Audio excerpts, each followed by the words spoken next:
Hello all dear student, most welcome. I hope आप सभी अच्छे से होंगे। आज हम जो डिस्कस करने जा रहे हैं वेरी वेरी इंपॉर्टेंट वैकेंसी जिसका काफी टाइम से इंतजार हो रहा था। That is the Gujarat state के वेरियस ट्रांसमिशन एंड जनरेशन की जो कंपनीज है उनकी कंबाइंड और सेंट्रलाइज वैकेंसी निकाली गई है। तो सबसे बढ़िया बात यह है कि अलग अलग कंपनी या अलग अलग हमारे पास डिपार्टमेंट का फॉर्म भरने की बजाय एक कॉमन फॉर्म सेंट्रलाइज फॉर्म भरें और उसके एग्जाम की प्रिपेयर करें। तो इसका शॉर्ट नोटिफिकेशन तो हमारे पास 3-4 दिन पहले आ ही चुका था। साथ ही साथ जो है इसका डिटेल नोटिफिकेशन भी आ चुका है, उसको हम डिटेल से डिस्कस करते हैं। तो यहाँ पर जो टोटल नंबर ऑफ वैकेंसीज है, वेरी लार्ज वैकेंसीज 394 वैकेंसीज हमें यहाँ पर दी हुई है। सो दिस इज अमृत वंश Jahangir, IAS qualified in electrical engineering branch. So discuss करते हैं इसमें हमारे पास कौन कौन सी कंपनी से इंक्लूड है। सबसे पहले तो ये देखते हैं जिनका सेंट्रलाइज नोटिफिकेशन निकला है for the post of junior engineer electrical, also known as Vidyut Sahayak. ठीक है, तो यहाँ पर हमारे पास डीजीवीसीएल रहेगा, MGVCL and UGVCL, fourth PGVCL and fifth गेट को, इन सब का कंबाइंड एंड सेंट्रलाइज हमारे पास एग्जाम होगा। ठीक है, इसकी वैकेंसी की वेरियस डिटेल्स जो है अगर कैटेगरी वाइज देखें तो आप यहाँ से देख सकते हैं। गेटको में हमारे पास टोटल 207 वैकेंसीज है, डीजीवीसीएल में 78, एमजीवीसीएल में 28, यूजीवीसीएल में 28 एंड पीजीवीसीएल में 53। सबसे बढ़िया बात इस एग्जाम इस नोटिफिकेशन की ये है कि कंबाइंड हमारे पास एक यूनिक एग्जाम होगा इन सारी वैकेंसीज के लिए, और उसके लिए कैसे प्रिपेयर करना है वो हमें देखना है। यही हमारे लिए आज का टॉपिक भी रहेगा। तो इन सबको हम जो है डिटेल से डिस्कस करते हैं कि हमारे पास यहाँ पर कौन कौन सा पॉइंट रहने वाला है। सबसे पहले यहाँ पर सिलेबस के बारे में बात करते हैं। तो जो एग्जाम पैटर्न रहेगा वो 2 टाइप्स का रहेगा। एक आपका फर्स्ट टीयर एग्जामिनेशन रहेगा, एक आपका सेकंड टीयर एग्जामिनेशन रहेगा। ठीक है, फर्स्ट टीयर एग्जामिनेशन में और सेकंड ईयर एग्जामिनेशन में डिफरेंस क्या है। फर्स्ट ईयर एग्जामिनेशन में प्योर नॉन टेक्निकल सब्जेक्ट को रखा गया है, और सेकंड ईयर एग्जामिनेशन में हमारे पास टेक्निकल पार्ट को रखा गया। फर्स्ट ईयर एग्जामिनेशन को अगर आप कवर करते हो और आपके मार्क्स 50 से अबव आते हैं अनरिजर्व कैटेगरी के लिए, और रिजर्व कैटेगरी के लिए 45 से अबव होते हैं, तो आप एलिजिबल हो जाते हैं सेकंड ईयर के लिए। लेकिन इसमें भी एक क्लोज है। जैसे मान लीजिए यहाँ पर 394 वैकेंसीज है, तो 394 वैकेंसीज के लिए हमारे पास 5 टाइम्स जो स्टूडेंट्स रहेंगे उनको फर्स्ट ईयर में क्लियर माना जाएगा। चाहे उनके मान लीजिए 60 मार्क्स भी आ जाए, लेकिन वो एक कट ऑफ निकाला जाएगा 394 इंटू 5। इतने नंबर ऑफ स्टूडेंट एलिजिबल होंगे सेकेंड ईयर एग्जामिनेशन के लिए। और सेकेंड ईयर एग्जामिनेशन में जो टेक्निकल पार्ट रहेगा वेरी वेरी इंपॉर्टेंट, और उस टेक्निकल पार्ट को कवर करने के बाद फाइनल जो है मेरिट लिस्ट एक क्रिएट होगी। ठीक है, तो यहाँ पर हमारे पास जो है 2 टीयर एग्जामिनेशन रहेगा। इस बार सिलेबस के पैटर्न में चेंज किया गया। फर्स्ट ईयर एग्जामिनेशन के बारे में डिस्कस करते हैं। यहाँ पर हमारे पास जो वेरियस सब्जेक्ट है, सबसे पहले रीजनिंग रहेगा, क्वांटिटेटिव एप्टीट्यूड, थर्ड हमारे पास इंग्लिश रहेगा, fourth Gujarati language and fifth computer knowledge, जो बेसिक कंप्यूटर होता है उसके बारे में हमें यहाँ पर देखने को मिलेगा। यहाँ पे जो सबसे ज्यादा वेटेज रहने वाला है दैट इज द रीजनिंग और एप्टी का रहने वाला है 50%। 100 मार्क्स का हमारे पास ये पेपर होगा, और यहाँ पर नेगेटिव मार्किंग 1/4 होगी, और 25 मार्क्स रीजनिंग के रहेंगे, 25 मार्क्स जो है एप्टीट्यूड के रहेंगे, इंग्लिश के 15 मार्क्स रहेंगे, गुजराती लैंग्वेज के 15 मार्क्स रहेंगे, और कंप्यूटर नॉलेज के 20 मार्क्स रहेंगे।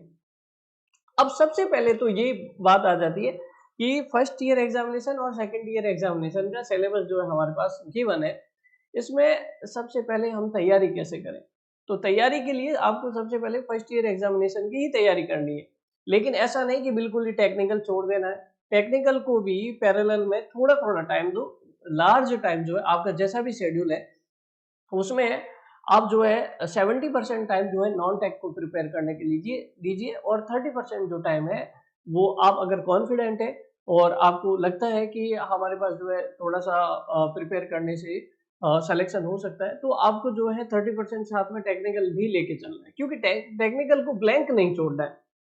इसके कारण क्या नुकसान हो सकता है, इसके कारण ये नुकसान हो सकता है कि अगर टेक्निकल को टच नहीं करोगे और जब फर्स्ट ईयर एग्जामिनेशन का रिजल्ट आएगा उसके थोड़े ही टाइम में आपके पास इसका सेकंड ईयर एग्जामिनेशन होगा, और उस केस में अगर आप टेक्निकल को साथ लेके नहीं चले तो उसको प्रिपेयर करने में आपको काफी टाइम लगेगा, और साथ ही साथ उसमें काफी दिक्कतें देखने को मिलेगी। ठीक है, तो मेरा सजेशन ये रहेगा कि दोनों को पैरेलल लेके चले, but more focus on the non technical part, that is the first year का जो हमारे पास सिलेबस दिया हुआ है फर्स्ट ईयर में। यहाँ पर हमारे पास रीजनिंग के बारे में डिस्कस करते हैं, क्वांटिटेटिव एप्टीट्यूड के बारे में डिस्कस करते हैं। तो इसके वेरियस टॉपिक जो हम आपके जो प्रीवियस पेपर है उसको एनालिसिस किया हुआ हमने, वो सारे एनालिसिस करके जो भी टॉपिक्स आपके रिलेवेंट रहते हैं as per the previous paper analysis, वो सारे जो है आपके पास रीजनिंग और एप्टी में थियोरेटिकली समझाए गए हुए हैं, और साथ ही साथ आपको जो है एमसीक्यू भी प्रैक्टिस करवाया हुआ है। वो सारा आपको जो है कंटेंट ऐप में मिल जाएगा, ऐप में और वेबसाइट में भी देख सकते हैं आप।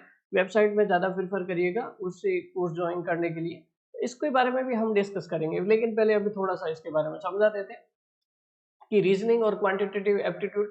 तो एक सिंपल सी बात क्या है, हमारे पास किसी भी सब्जेक्ट को पाने के लिए या फिर उस सब्जेक्ट में अपने स्टेबिलिटी को या फिर अपने आप को परफेक्ट बनाने के लिए सबसे ज़रूरी चीज़ क्या होती है जो स्टूडेंट मिस करता है। एक तो क्या होता है कि हमारे पास हम जो है थ्योरेटिकल नॉलेज गेन कर लेते हैं। जैसे मान लीजिए कोई एप्टी का टॉपिक है, एप्टीट्यूड का टॉपिक है, आपके पास टाइम एंड वर्क है या अदर कोई भी टॉपिक है, तो अगर आप उस टॉपिक को रीड कर लेते हैं, उसके 5-6 क्वेश्चंस लगा देते हैं और उसका कंसेप्ट गेन कर लेते हैं। लेकिन क्या होता है साथ ही साथ स्टूडेंट जो है एक टॉपिक को रीड कर लेते हैं, कंसेप्ट गेन कर लेते हैं, फिर मूव करते हैं सेकंड टॉपिक की तरफ and so on third topic की तरफ, लेकिन प्रीवियस टॉपिक को लेफ्ट आउट कर देते हैं। ऐसा नहीं करना आपको। एक बात ध्यान रखना, देखो ये ट्रायल एंड एरर और किसी और पे करना, आपका खुद का पर्सनल एग्जाम है, आपको सेलेक्ट होना है, इसलिए आपका स्ट्रेटेजी भी बहुत प्रॉपर होना चाहिए। मैं कई बार कहता हूँ, फिर भी जो है स्टूडेंट्स जो है फोन लगा के पूछते हैं कि सर हमारे पास जो है अब आगे स्ट्रेटेजी कैसे लगाएं, है ना। उसके लिए ये जरूरी होता है, मैं जो बोल रहा हूँ आप उसको नोट करें जरूर, कि हमारे पास जो है हर टॉपिक को जो प्रीवियस टॉपिक है उसके साथ में एमसीक्यू लगाना है। अब ये एमसीक्यू कैसे लगाए, इसके लिए एक तो क्या होना चाहिए, प्रैक्टिस सीट प्रोवाइड होनी चाहिए, तो प्रैक्टिस सीट हम प्रोवाइड करेंगे। साथ ही साथ दूसरा क्या होना चाहिए कि साथ में एमसीक्यू क्लासेस भी होनी चाहिए, वो भी हम प्रोवाइड करेंगे, और as well as previous paper analysis के बेस पे आपके पास टेस्ट सीरीज भी होना चाहिए, वो भी हम प्रोवाइड करेंगे। आपको कहीं अदर बुक्स की तरफ जाने की जरूरत नहीं है, everything will be available in this course, ठीक है। तो यहाँ पर हमारे पास इंग्लिश लैंग्वेज है, ऑलरेडी थ्योरी भी दिया हुआ है और एमसीक्यू भी कराए हुए हैं, ठीक है। हालांकि इसमें कंटेंट अपडेट होता रहेगा और ज्यादा बेहतर कंटेंट आपके पास इस कोर्स में मिलेगा, ठीक है। गुजराती लैंग्वेज भी कवर कराया हुआ है और as well as computer knowledge भी। तो ये सारा जितने भी 5 सब्जेक्ट है इनको थियोरेटिकली तो गेन करना ही है, साथ ही साथ एमसीक्यू करना है, प्रैक्टिस करना है, टेस्ट सीरीज देना है, और इनको जो है पैरेलल में लेके चलना है, ठीक है। साथ ही साथ अब हमारे पास ये जो 100 मार्क्स का पेपर रहेगा, इसमें 5 टाइम्स स्टूडेंट जितने भी रिक्वायरमेंट है 394 इंटू 5, उतने स्टूडेंट को सेकेंड ईयर में एलिजिबल माना जाएगा। अब हम बात करते हैं सेकेंड ईयर का जो सिलेबस है, आपके बहुत सारे मल्टीपल पॉइंट्स दिए हुए हैं, आप नोटिफिकेशन में देखेंगे मल्टीपल पॉइंट दिए हुए हैं, लेकिन उन मल्टीपल पॉइंट को सब्जेक्ट वाइज डिवाइड करना बहुत इंपॉर्टेंट है। उसको एक टॉपिक नहीं कंसीडर करके सब्जेक्ट वाइज डिवाइड करिए। और अगर मैं आपको सब्जेक्ट वाइज डिवीजन देखूं तो यहाँ पर हमारे पास 7 सब्जेक्ट हो जाते हैं। 7 सब्जेक्ट क्या होते हैं, सबसे पहले तो हमारे पास रहता है पावर सिस्टम, सेकेंड हमारे पास इलेक्ट्रिकल मशीन, थर्ड हमारे पास power system advanced, advance power system बोलते हैं जिसको, फोर्थ आपके पास बेसिक इलेक्ट्रिकल इंजीनियरिंग,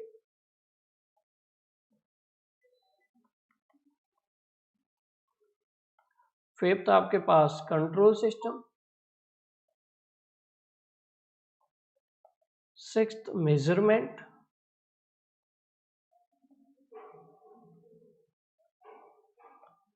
और सेवंथ आपके पास रहने वाला है that is the electrical material science, electrical material. ये 7 सब्जेक्ट है, सारे जो भी नोटिफिकेशन में टॉपिक्स दिए हुए हैं, सब टॉपिक्स दिए हुए हैं सेकेंड ईयर के, इनको 7 सब्जेक्ट में डिवाइड किया जा सकता है। इसमें हमें ये देखना है कि हम इसकी प्रिपरेशन कैसे करें, है ना। तो इसमें सबसे पहले जो है 2 इंपॉर्टेंट सब्जेक्ट्स रहते हैं, that is the power system and electrical machine. इसको जो है आप बहुत अच्छे से प्रिपेयर करना है। ये स्टार्टिंग के जो 3 टॉपिक है इनको अच्छे से प्रिपेयर करना है। इनके जो सब टॉपिक्स है अभी हम बताने वाले, इनको बहुत अच्छे से प्रिपेयर करना है, क्योंकि अगर हम प्रीवियस पेपर एनालिसिस करें तो बेसिक इलेक्ट्रिकल इंजीनियरिंग में क्या क्वेश्चंस बनते हैं। बेसिक इलेक्ट्रिकल इंजीनियरिंग में मैग्नेटिक सर्किट बेसिक्स है, इलेक्ट्रिकल सर्किट बेसिक्स है, nodal analysis, mesh analysis, network redo technique, उसके बारे में बहुत बेसिक क्वेश्चंस बनते हैं। एसी सर्किट हो गया। तो बेसिक इलेक्ट्रिकल इंजीनियरिंग में एक आध दो क्वेश्चन बनते हैं, ज्यादा नहीं बनते हैं। तो इसलिए मोर फोकस जो होना चाहिए आपका इन 3 पार्ट पे होना चाहिए, ठीक है। उसी तरह कंट्रोल सिस्टम में भी बहुत कम, कभी कभी तो क्वेश्चन बनते ही नहीं है, और अगर बनते भी है तो 2-4 क्वेश्चन बनेंगे, ठीक है। तो इसके लिए आपको जो है अलग से कंटेंट प्रोवाइड किया जाएगा। Short theory plus MCQ classes देख लो, वो एनफ रहेगा इसके लिए। Short theory plus MCQ classes, detail theory नहीं देखना है, ठीक है। मेजरमेंट में भी short theory plus MCQ classes वो एनफ रहेगा, ठीक है, क्योंकि इसमें भी बहुत कम क्वेश्चंस बनते हैं। और क्योंकि शॉर्ट थ्योरी का मतलब ये नहीं है कि कोई टॉपिक लेफ्ट किया गया है, उसमें जो है डिटेल कवरेज है, लेकिन उसमें जो है कोई टॉपिक लेफ्ट नहीं है, लेकिन उसमें कोई डेरिवेशन नहीं किया गया। शॉर्ट थ्योरी का मतलब ये रहता है, ठीक है।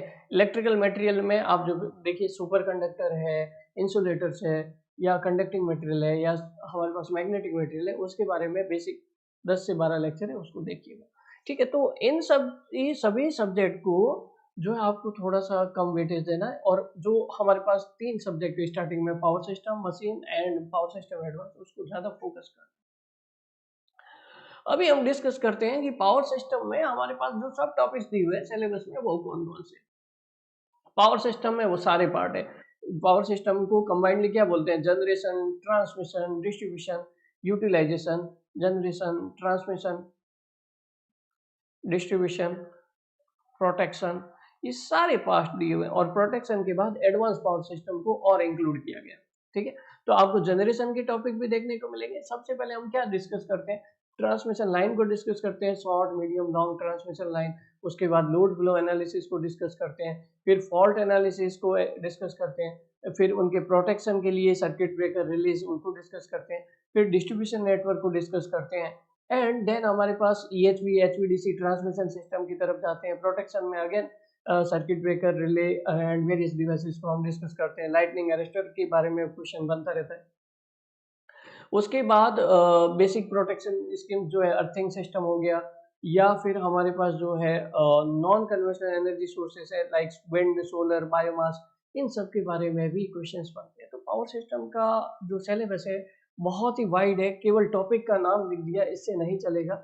इन टॉपिक्स में हमें जो है बहुत ही ज़्यादा डेप्थ में जाना पड़ेगा, इनके क्वेश्चंस को बहुत अच्छे से करना पड़ेगा, न केवल बुक के कंसेप्ट से बल्कि प्रैक्टिकली भी देखना पड़ेगा, क्योंकि लास्ट टाइम जो गेट को का पेपर था वो थोड़ा सा अलग था। तो हमें उसी लेवल से अलग से प्रिपेयर हम भी आपको करवाएंगे, और आपको जो है उसी अकॉर्डिंग जो है आपको आगे बढ़ना है, ठीक है। लास्ट टाइम हमने रैंक फर्स्ट भी दिया था इसी में, तो हमारे पास जो है ये रेस्पॉन्सिबिलिटी बढ़ जाती है कि उसी रैंक फर्स्ट को मेंटेन करें, और आगे हम आपको जो है बेहतर कंटेंट प्रोवाइड कर सकें।